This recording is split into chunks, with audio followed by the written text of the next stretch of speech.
Hey guys, it is Quincy with a slightly-better-life.com. Hey, in one of my other videos, somebody just asked if you can fit DVDs in the Ikea Kallax, or formerly known as the Expedit, workbox drawers that we use them for workboxes for school.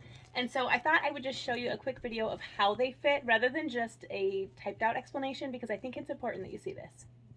So the DVDs do fit standing upright in the drawer, and you can open and close your drawer. You also could be laying them flat, but if you want to be able to see what they are.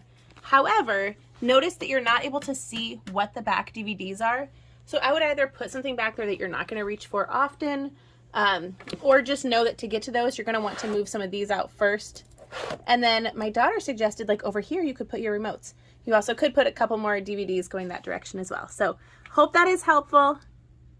Okay, I'm back. New configuration, same 20 DVDs we're working with here. You can fit them actually going this way, so you could see all the titles. These are pushed all the way to the back of the drawer. Put your remotes up here or something, or you could fit more DVDs in this direction if you wanted to, but that is another option for being able to store the DVDs in the Ikea Kallax drawers. Thanks for watching, and as always, go out and do something awesome. See ya!